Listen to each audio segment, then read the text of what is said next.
Bienvenue sur notre chaîne. Ici, nous publions chaque semaine des livres utiles en vue de l'œuvre du ministère pour chaque croyant. Abonnez-vous à la chaîne et cliquez sur la cloche pour ne pas manquer les prochaines vidéos.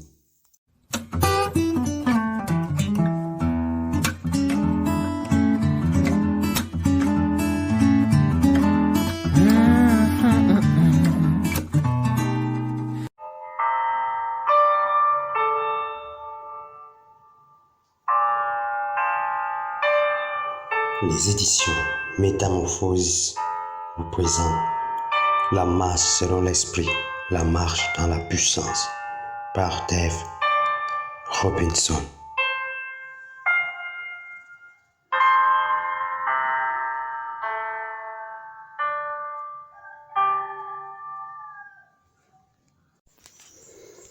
La marche selon l'esprit, la marche dans la puissance par David Robinson. Chapitre 8. Le canal à travers lequel parle le Saint-Esprit. Nous ne recevons jamais assez d'enseignements au niveau intellectuel pour nous rendre victorieux dans la vie. Cependant, si nous n'apprenons pas à communiquer avec la Trinité par l'intermédiaire de l'Esprit, nous ne progresserons jamais bien loin dans l'accomplissement de notre appel divin.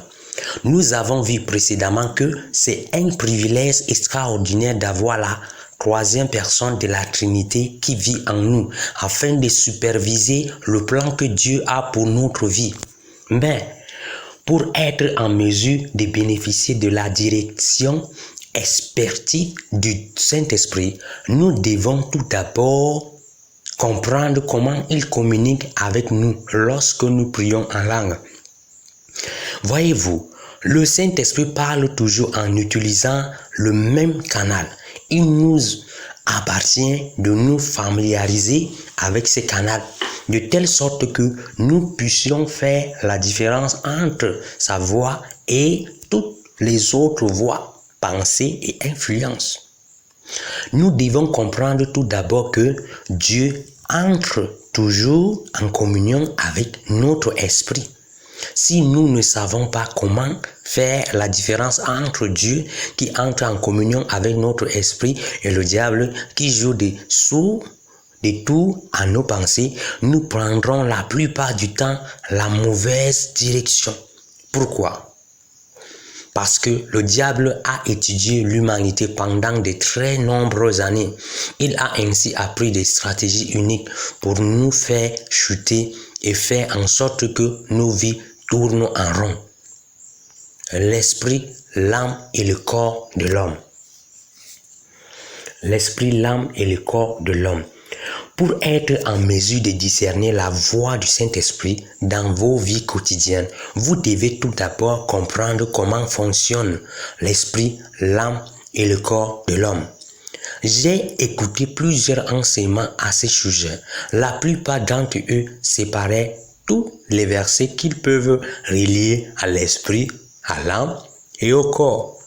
Ensuite, ils tranchent trois parties cercles sur un tableau et équisent les caractéristiques de ces trois parties de l'homme en disant ceci est votre esprit, ceci est votre corps, ceci est votre corps.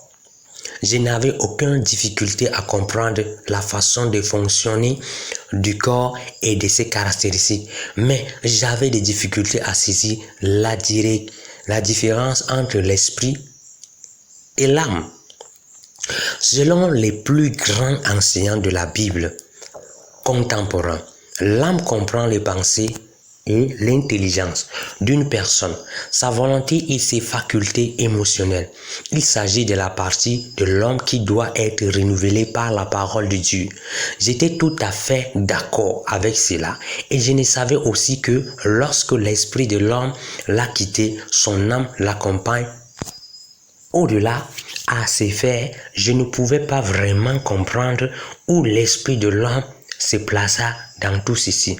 J'ai essayé de comprendre le problème en demandant à Dieu, Seigneur, quelle est la différence entre moi et un chien? J'aime les chiens, mais ils n'ont pas d'esprit. ils ne vont pas au paradis de la même façon que les gens y vont. Les animaux existent au paradis, mais ils ne vont pas à partir d'ici sur terre. Ils ont été créés au paradis et ils y vivent. Pour autant qu'on le sache, les animaux nés sur cette terre retournent à la poussière après leur mort. Mais évidemment, les chiens ont une âme, étant donné qu'ils ont une intelligence, des émotions et une volonté. Alors quelle est la différence entre l'âme d'un chien et la mienne?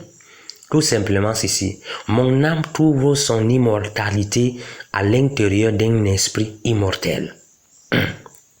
Quand Dieu créa mes émotions, ma volonté et mon intellect, il tient ces forces-là dans sa main et déclare, ceci est mon âme. De l'homme, la question est de savoir où il placerait en moi cette force et qui constitue l'essence même de ma personne. C'est là l'opération de l'esprit entre en jeu. Dieu créa ces forces qui constituent l'âme et les plaça dans une substance éternelle appelée l'esprit. C'est l'esprit immortel qui incorpore l'âme et qui lui donne sa nature éternelle. Les caractéristiques de l'esprit de l'homme. On peut obtenir un aperçu de ce que l'esprit de l'homme en lisant ce que Jésus nous dit dans Luc 16, 19 à 22. Il y avait un homme riche, toujours vêtu d'habits coûteux et raffinés. Sa vie n'était chaque jour que festin et plaisir.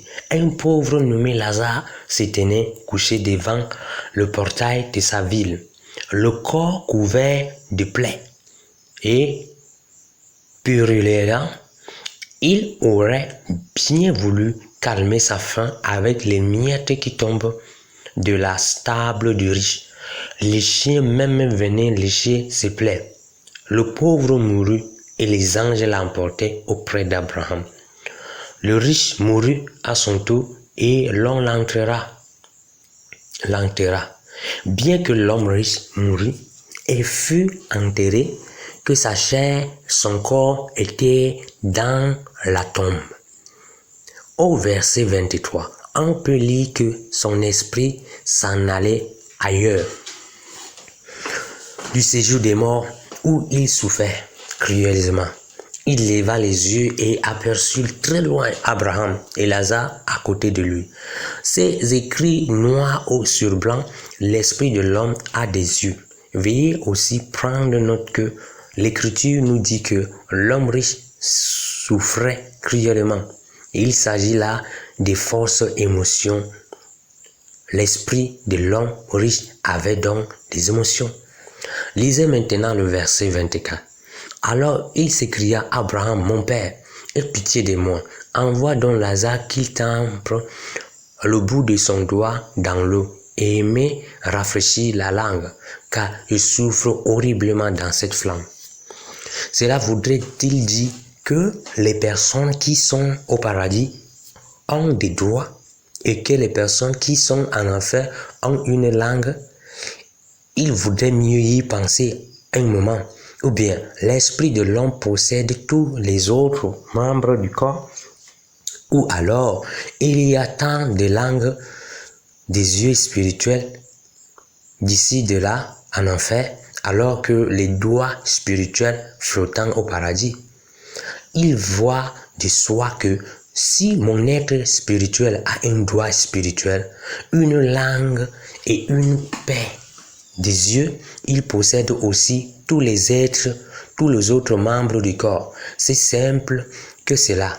En fait, continuons le raisonnement. Si c'était amené à séparer mon corps spirituel interne de mon corps de chair externe et les laisser debout, l'un à côté de l'autre, mon corps de chair et mon corps spirituel se ressembleraient à la seule exception que mon esprit serait sans défaut. En effet, tous les défauts qui avaient été programmés dans la race humaine suite à la chute d'Adam aurait disparu.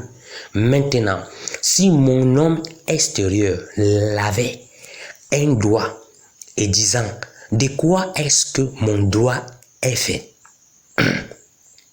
Vous répondrez, il est fait de la chair et d'os.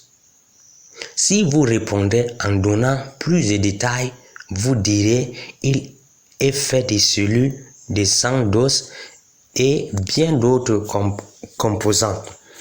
Eh bien, si mon corps extérieur est fait des matériaux auxquels je peux donner des noms, qu'en est-il de mon corps spirituel? Si mon corps spirituel levait un doigt, ce que prouve le passage dans Luc 16, et demanda de quoi est-ce que mon doigt est fait. Vous répondrez, eh bien, voyons, d'une substance céleste ou encore de l'esprit. Vous seriez dans l'impossibilité d'en faire l'entrée description.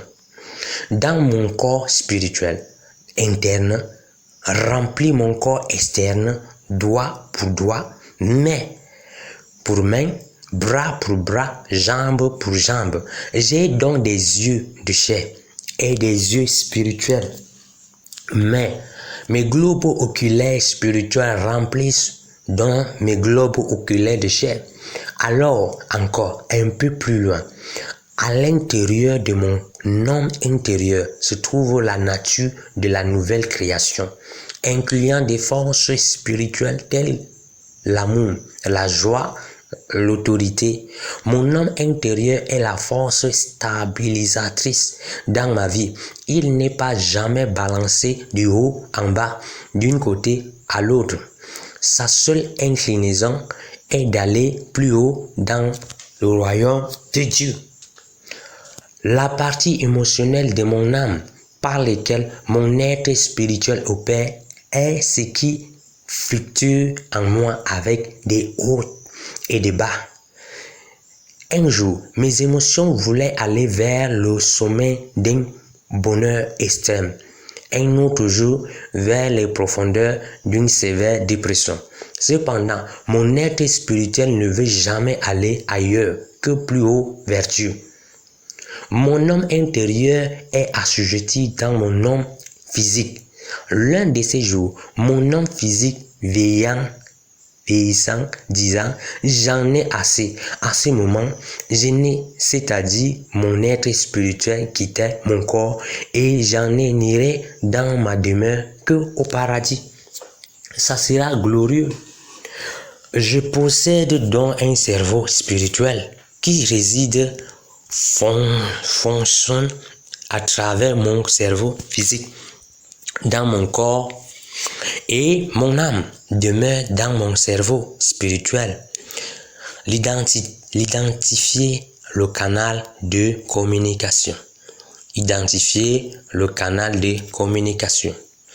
Dans la nature, vous n'entendez pas avec votre oreille un jour, vous avec votre gros oreille le jour suivant. De la même manière, Dieu n'a pas conçu votre anatomie spirituelle afin de communiquer avec les différents éléments de votre être spirituel. Et c'est d'une manière différente chaque jour. Chaque fois que Dieu vous parle, il communiquera à travers le même canal. Donc, si vous êtes en mesure d'isoler et d'identifier ce canal, vous pourrez ouvrir la porte à des trésors et spirituelle et personne ne pourra alors la fermer. Lorsque nous entendons la voix de Dieu, il semblerait qu'elle vienne du centre du plus profond de notre être et qu'elle monte vers notre esprit. La plupart d'entre nous, nous avons assez de jugement pour savoir qu'elle ne tire pas son origine de notre pensée, mais qu'elle va vers notre pensée. Je me suis toujours demandé où pourrait bien se trouver cette profonde interne. D'où venait la voix de Dieu? Je désirais découvrir comment y avoir accès et le contrôler, de telle sorte que je puisse écouter le Saint-Esprit sur demande, simplement parce que je voudrais l'entendre. Eh bien, dans 1 Corinthiens 14, le verset 14, il est écrit que si je David Robinson, prie dans des langues inconnues, mon esprit est en prière et que mon intelligence n'intervient pas. J'en suis arrivé à réaliser que si cela est vrai, le Saint-Esprit, quelque part dans mon esprit, doit générer ce langage surnaturel de la déposer dans mon esprit. Un transfert de ce langage doit avoir lieu à partir de la personne du Saint-Esprit vers mon esprit humain. Faute de quoi, ce ne serait pas moi qui prie. Le Seigneur m'a donné une foi, une vision intérieure pour me montrer comment le Saint-Esprit transférait son langage surnaturel vers mon esprit. Dans ces visions, j'ai vu l'homme intérieur et l'homme extérieur. L'homme extérieur, l'homme en chair, en os, était la plus sombre des trois. L'âme était un peu plus claire et l'homme spirituel était absolument lumière. J'ai littéralement vu le Saint-Esprit créer et concevoir son langage surnaturel dans mon intelligence spirituelle et qui en est réalisé, logé dans l'intelligence de mon homme intérieur. Ce que la science appelle la subconscience est en réalité l'intelligence spirituelle. Les scientifiques disent qu'elle possède des capacités incroyables qui surpassent de loin des capacités de notre cerveau physique. Ainsi, ce langage provient du plan profond de votre esprit. Quand le Saint-Esprit crée son plan surnaturel en vous, ensuite elle remonte des profondeurs de votre intelligence spirituelle et logée dans votre intelligence humaine. Cela explique que lorsque le Saint-Esprit parle, il ne s'agit pas d'un discours de surface, il tire ses origines du plus profond de notre être spirituel et explose dans notre intellect. Ceci explique pourquoi si vous ne laissez pas les langues être exprimées par votre bouche, ces mots surnaturels lutteront votre bouche et dériveront vers vos pensées et ce qui aura pour résultat que vous n'entendrez les langages dans votre intelligence humaine. Aussi longtemps que vous laissez ces langages surnaturels créés par le Saint-Esprit s'exprimer au travers de votre bouche, votre intelligence est libérée de penser à d'autres choses. Par exemple, j'ai pris l'habitude de lire la parole de Dieu pendant que je prie en langue. Mais quand se passe-t-il si vous arrêtez ces flots et arrêtez de parler en langue? Pouvez-vous parler en langue à partir de votre pensée? Pas de manière efficace parce qu'en fait, le canal de la prière est seulement complet quand vous permettez au langage du Saint-Esprit de s'exprimer par votre bouche. Si vous n'exprimez pas ce langage avec votre bouche, même en murmurant, votre pensée se tournera finalement vers d'autres choses et vous vous apercevez que vous avez arrêté de prier. Vous aurez ainsi arrêté le flot de prière provenant du canal de communication de Dieu. La porte vers un autre monde. La porte vers un autre monde. Quand vous priez en langue, vous êtes immédiatement dans l'esprit, car vous ouvrez la porte vers un autre monde. Vous avez ouvert le canal de votre esprit humain, vous donnant ainsi un contact direct avec le Saint-Esprit, essayant d'identifier la porte à travers laquelle vient la voix de Dieu, afin que vous puissiez reconnaître quand il vous parle. Suite à la vision qui me montra comment le Saint-Esprit transfère son langage à l'esprit humain, le Seigneur me donna l'instruction de faire quelque chose de vraiment inhabituel. Au cours de cette expérience, j'étais sous une puissance onction totalement ignorant de ce qui m'entourait. Il semblait que sa voix venait de partout. Il me dit, mon fils, je veux que maintenant tu apprennes à situer le canal à travers lequel je communique avec toi. La plupart d'entre nous utilisons ces canaux sans avoir le moindre idée d'où ils se trouvent. Ensuite, le Seigneur me donna l'instruction suivante. Parle en langue pendant un certain temps. Je suivis son instruction jusqu'à ce qu'il me disait d'arrêter. Ensuite, il me dit, maintenant écoute. Alors, que j'étais silencieux et que j'écoutais, les langues continuent de jaillir de mon esprit et elle explosa dans mon intellect. Et bien que je ne priais pas en langue en utilisant ma bouche, je pouvais les entendre clairement dans mon intelligence. Et j'ai réalisé alors que le canal par lequel le Saint-Esprit crée son langage surnaturel est le même par lequel il apporte les révélations, les visions, les prophéties et bien d'autres choses à mon esprit. Familiarisez-vous avec le canal que Dieu utilise pour communiquer. Pour parler franchement, la seule raison pour laquelle je peux enseigner ceci en détail est que le Saint-Esprit m'enseigna d'abord en détail. Il n'aurait pas pu le faire si le canal de communication entre Dieu et moi n'avait été ouvert de telle manière que je puisse discerner sa voix avec précision.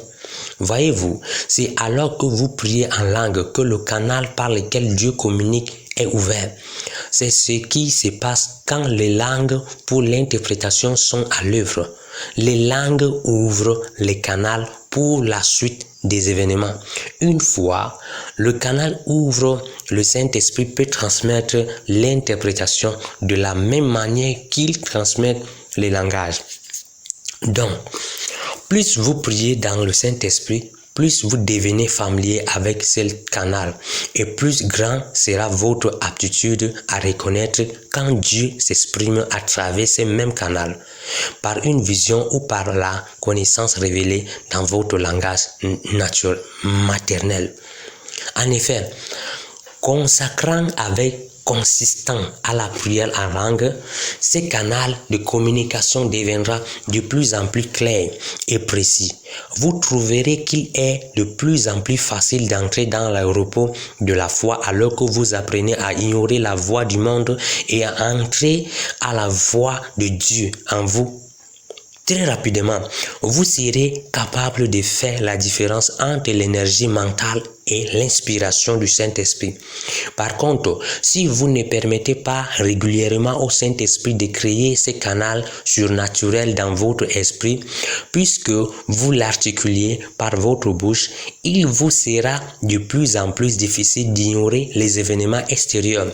Vous trouverez qu'il n'est pas du tout facile de surveiller votre esprit afin d'écouter ce que pourrait vous dire Dieu. En priant finalement en langue, j'ai appris comment écouter ce canal. Je sais maintenant d'où vient sa voix et je sais d'où viennent les visions qui explosent subitement dans mon intelligence. Je sais aussi maintenant d'où vient la connaissance révélée parce que toutes ces choses proviennent de la même partie de mon corps, de mon esprit. Je sais comment ignorer toutes sortes de chaos qui m'entourent et être attentif au canal à travers lequel vous communiquez. Je peux recevoir un témoignage intérieur, une interprétation, un signe d'alarme ou encore une vision. Je peux l'entendre me parler en français. Quelle que soit la confusion qui m'entoure, je peux l'ignorer et attendre pour que ce canal de communication divine m'apporte tout ce dont j'ai besoin et vous pouvez le faire de même. Qu'avons-nous que les saints de l'Ancien Testament n'avaient pas? Qu'avons-nous que les saints de l'Ancien Testament n'avaient pas? Que se passe-t-il lorsque vous commencez à prier les mystères de Christ dans d'autres langues? Vous ouvrez le canal et vous pouvez désormais faire l'expérience d'une communication directe avec Dieu. Les saints de l'Ancien Testament y aspiraient, mais ne pouvant en faire l'expérience. Dans Matthieu 11, Jésus nous dit que parmi tous les hommes qui sont nés d'une femme, il n'y en a eu aucun de plus grand que Jean-Baptiste. J'avais lu cela et il y a des années, je pensais comment cela se peut-il? Qu'en est-il du prophète Élie? Au cours de son ministère, Jean-Baptiste n'a pas eu les miracles qu'a eu Élie. Je pensais qu'Élie était vraiment un grand prophète. Pensez donc à tout ce qu'il a accompli. Lors de son ministère, ressuscitant les morts, arrêter les armes avec le feu du ciel, et s'envelopper du ciel dans une chariot. Ce sont là des grands exploits. Cependant, Jésus dit que Jean-Baptiste était plus grand. Pourquoi cela? Jean-Baptiste ne fit pas de miracle. Tout ce qu'il fit fut de manger des sauterelles sauvages avec du miel et de dire aux gens de se repentir. Pourquoi donc Jésus a dit cela au sujet de Jean-Baptiste? Tout simplement parce qu'il avait beaucoup plus de connaissances concernant Christ que tout autre prophète de l'Ancien Testament. Dieu l'avait choisi comme le précurseur qu'il allait prêcher la venue du Messie. Jésus fit ensuite une déclaration encore plus étonnante en disant que le plus petit dans le royaume des cieux est plus grand que Jean-Baptiste. Pouvez-vous imaginer que messieurs et madame, tout le monde soit plus grand que le plus grand des prophètes de l'Ancien Testament? Pourquoi cela? Tout simplement parce que les prophètes de l'Ancien Testament n'étaient pas nés de nouveau. Ils n'avaient pas reçu la nouvelle nature et le baptême du Saint-Esprit. Ils n'avaient pas un accès illimité à Dieu. Alors que nous, en tant que croyants, priant en langue, nous l'avons. Lorsque nous sommes nés de nouveau et que nous n'avons reçu la nature de Dieu, la chose la plus importante que nous avons obtenue a été l'aptitude de comprendre les choses spirituelles. C'est pour cela que le ciel nous a envoyé l'enseignant des enseignants pour s'assurer que nous pourrions accéder au discernement, à la sagesse et à la compréhension de tout ce que Dieu est. Cet enseignant vit en quoi mon canal est ouvert. Maintenant, il va m'enseigner comment avancer afin d'atteindre les sommets les plus élevés que Dieu a pour moi. Il a court-circuité tous les déchets de mon âme et de ma chair. Il a pris place dans ma source d'énergie, c'est-à-dire dans mon homme spirituel. Maintenant, il dit: je veux enseigner à cet homme l'autorité qu'il en a en Christ. Puisqu'il continue à prier en langue, il doit donc vouloir que je l'enseigne à ce sujet. Je veux booster sa nouvelle nature avec toute l'autorité et que je lui ai donné. Tout ce qui est dans sa chair et où son âme ne se mettra à travers finira au fond de la mer comme le Titanic. Les 4 manières qu'utilise le Saint-Esprit pour communiquer. Les 4 manières qu'utilise le Saint-Esprit pour communiquer. Après avoir localisé le canal à travers lequel Dieu nous parle, nous allons discuter des 4 principales façons qu'utilise le Saint-Esprit afin de communiquer par ce même canal. Tout d'abord, il communique par le témoignage intérieur. La Bible nous dit que le royaume de Dieu qui est en nous consiste par le Saint-Esprit à nous rendre justes, à nous donner la paix et la joie. Romains 14, le verset 17. Le Saint-Esprit qui habite en nous représente une source continuelle de paix absolue. Il déversera continuellement sa paix dans tout notre être si nous lui donnons la permission. Donc, le témoignage intérieur se manifeste souvent comme une interruption du flot de la paix de Dieu, nous mettant en garde contre une mauvaise direction, un problème, un obstacle. Deuxièmement, le Saint-Esprit communique par révélation, la raison pour laquelle Dieu communique avec notre esprit et non avec l'intelligence physique et notre intellect est que notre esprit spirituel possède l'aptitude d'emmagasiner tous les secondes des millions d'éléments d'information. Ce type de réception d'informations fait partie de la classe divine. Quand le Saint-Esprit nous parle dans notre langage maternel, il fonctionne au ralenti, de la même manière que le fait une caméra de cinéma qui filmera la croissance d'une plante. C'est comme cela qu'opère le Saint-Esprit. Quand il doit ralentir pour nous parler dans une langue que nous comprenons. Le Saint-Esprit aime communiquer par révélation. Il aime mettre dans une capsule, une révélation complète et d'envoyer ainsi immédiatement la révélation frappe votre esprit et explose comme un flot d'artifice. Vous avez reçu la complète révélation en 1/100 de seconde. Par exemple, vous priez dans l'esprit en méditant la parole de Dieu concernant un problème urgent concernant vos affaires. Subitement, une capsule de révélation explose en vous et vous exclamez: oh mon Dieu, je sais maintenant quoi faire pour les 10 prochaines années. Et cela n'a pris qu'une seule demi-seconde. Vous convoquez donc tous vos partenaires d'affaires et il vous faudra 15 jours pour leur présenter et expliquer le plan que vous avez reçu par révélation en une seule seconde. En une seule demi-seconde. Pourquoi cela? Parce que votre esprit doit alimenter votre intelligence. Une petite fraction de connaissances révélées à la fois. Ensuite, votre intelligence les convertira dans votre langue maternelle. Voulez-vous avoir plus d'expérience de ce type dans votre vie? Alors, passez du temps à prier dans l'esprit. Vous garderez ainsi le canal grand ouvert et vous libérerez plus de paix et d'édification dans chaque domaine de votre vie. Troisièmement, le Saint-Esprit communique en utilisant une voix audible. Vous pouvez penser à quelque chose d'autre quand soudainement, il vous dit quelque chose dans votre esprit qui vous semble alors tout à fait audible.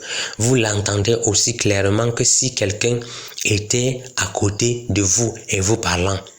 Je souhaiterais que Dieu communique de tout le temps avec moi. De cette manière, je pourrais alors l'entendre clairement, mais il ne le fait pas. En effet, je n'ai entendu Dieu qu'une seule fois de manière audible dans ma vie. C'était à une réunion de Catherine Kuhlman, dont j'ai parlé précédemment. Il m'appelait 3 fois par mon nom et me dit alors quelque chose concernant mon ministère. À l'exception de ce moment, le Seigneur a toujours communiqué avec moi dans mon esprit. Je n'ai eu qu'à développer mon aptitude pour savoir s'il s'agit de lui ou non. La 4e et moins courante méthode qu'utilise le Saint-Esprit pour communiquer est par vision. Par exemple, le Seigneur communique parfois avec moi par ce que j'appelle des visions d'enseignement. Ce type de vision m'aide bien souvent à mieux comprendre la parole de Dieu. Habituellement, je reçois seulement cette vision d'enseignement quand je prie en langue, alors que je médite la parole de Dieu ou lorsqu'une puissance onction m'envahit, alors que j'essaie un témoignage ou que je prie. Quand les visions arrivent, elles explosent littéralement dans mon esprit à la vitesse de l'éclair. Que ce soit par un témoignage intérieur, une révélation, une voix audible ou par vision, le Saint-Esprit communique toujours en utilisant le même canal, c'est-à-dire cette porte surnaturelle vers un autre monde. Notre responsabilité est alors découvrir ce canal en priant dans l'esprit, afin que nous puissions commencer à apprendre comment distinguer la voix de Dieu. L'onction interne, l'inoculation contre les erreurs et fausses doctrines. L'onction interne, l'inoculation contre les erreurs et fausses doctrines. Je vais vous faire part d'un autre bénéfice important que vous pouvez obtenir en devenant encore plus intime avec la façon que Dieu utilise pour communiquer. Lorsque vous vous rendez à une réunion où quelqu'un enseigne une fausse doctrine, et cet enseignement erroné ne pourra pas pénétrer dans votre esprit. Vous serez capable de discerner ce qu'il se passe pendant que vous assistez à cette réunion. Est-ce que le diable porte une attaque à ses services et que le Saint-Esprit le combat? Ou est-ce qu'il y a un loup derrière le pupitre qui essaie de dépouiller les brebis? Voyez-vous, l'habitude de discerner ce qui n'est pas vrai, même si cela est prêché derrière un pupitre, est l'un des premiers résultats obtenus en priant d'une manière constante en langue. La prière en langue est une immunisation contre les erreurs et fausses doctrines. Jésus nous dit que lorsque le Saint-Esprit sera venu, il vous conduira dans la vérité tout entière. Jean 16, le verset 13. Il n'est donc pas étonnant que Jean nous dise plus loin ce qui suit au sujet du Saint-Esprit. C'est au sujet de ceux qui vous entraînent dans l'erreur que je vous ai écrit ces choses.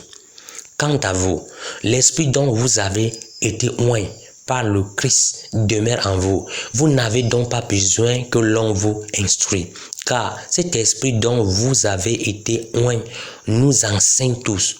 Ce qu'il enseigne est vrai et il ne ment pas. Restez donc attachés à cet enseignement tel que vous l'avez reçu de l'Esprit. 1 Jean 2, le verset 26 à 27. Qu'est-ce que Jean voulait dire? Par vous n'avez donc pas besoin que l'on vous instruise. La vérité est que la plupart des fausses doctrines prennent naissance derrière un pupitre. C'est là même que naître les grands mouvements religieux qui nient la moitié de la Bible. Par exemple, lorsque le diable dit à des dirigeants d'église d'enlever de leur règlement le droit de prier en langue, cette dénomination s'en va tout droit vers la séduction de l'ennemi. Ce n'est pas parce que quelqu'un est derrière un pupitre qu'il a forcément raison. Cette personne a seulement raison si on enseigne et est conformément à la parole de Dieu. La vérité est que la vérité est là et reste telle que son propre mérite. Comment allons-nous donc savoir quand quelqu'un enseigne une doctrine erronée, soit intentionnellement, soit par pure ignorance?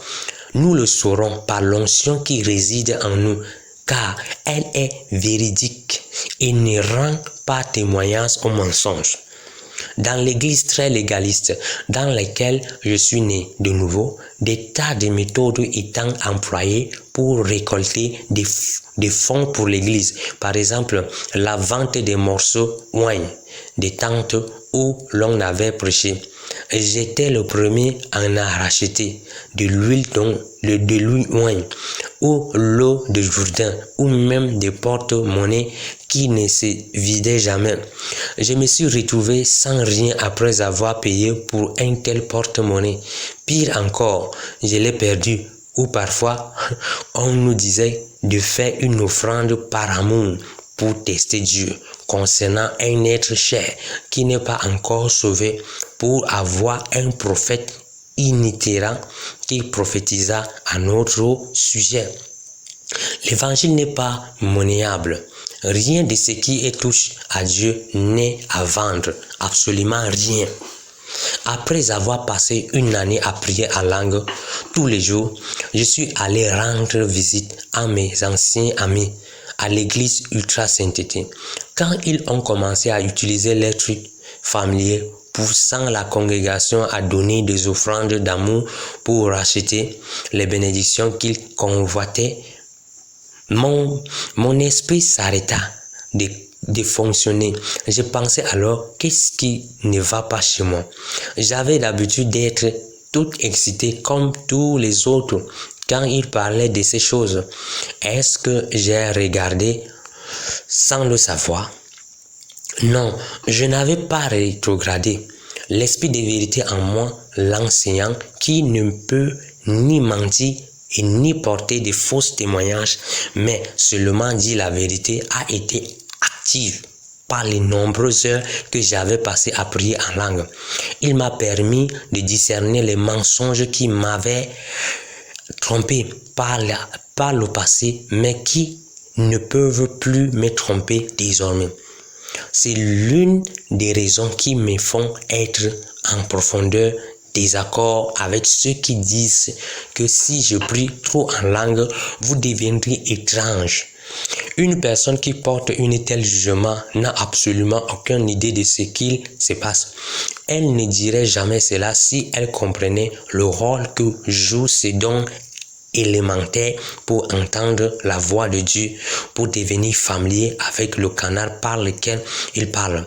Aucune personne qui se tarde d'aimer les gens ne voudrait de façon délibérée priver le corps du Christ d'une telle bénédiction. La lampe de Dieu. La lampe de Dieu. Lisons un autre verset concernant la façon dont le Saint-Esprit communique avec nous. Proverbe 20, le verset 27, a quelque chose de profond à dire à ce sujet. L'esprit de l'homme est une lampe que l'Éternel a donnée et qui sonde les profondeurs de l'être. Quelle affirmation incroyable! Mon esprit humain est la partie de mon être qui est créée à l'image de Dieu. C'est la lampe de Dieu. En d'autres mots, c'est la partie de mon être que le Saint-Esprit anime pour illuminer la compréhension que j'ai de lui, nous transformera ainsi en connaissance révélée. Que faisons-nous avec une lampe? Nous n'en avons pas vraiment besoin dans une pièce très éclairée. Nous n'allumons une lampe quand la pièce est sombre. Nous la mettons sur une table et elle illumine toute la pièce. Avec la lampe de Dieu, qui est notre esprit humain, le Saint-Esprit cherche dans tous les recoins de notre être, tous les endroits sombres de notre vie qui ont besoin de la lumière de sa vérité. C'est la même méthode de recherche que nous utilisons quand nous prions en langue. Celui qui sonde les cœurs connaît la pensée de Dieu et intercède en notre faveur selon la volonté de Dieu. Romains 8, le verset 27. Le Saint-Esprit nous enseigne tout ce que nous ne pouvons discerner. Il nous montre les mystères et les secrets divins. Nous avons besoin de connaître au sujet de Dieu, de sa façon d'opérer. Il est notre enseignant principal et le plus important. Lorsque nous lui laissons le soin de nous enseigner, nous entrons parfois durant la prière dans divers domaines d'onction tels que les langues pour l'interprétation ou les profonds gémissements ou soupirs d'intercession. D'autres fois, il nous enseignera des mystères pendant nos veillées de prière, quoi qu'il arrive. Durant la prière, nous en serons toujours les bénéficiaires si nous soumettons notre langue au Saint-Esprit, lui permettant ainsi d'illuminer les endroits les plus secrets de notre être avec la lumière de sa vérité. Encouragez l'équipe en vous abonnant afin de recevoir aussi des nouveaux livres très utiles et importants pour votre croissance spirituelle. Likez, partagez.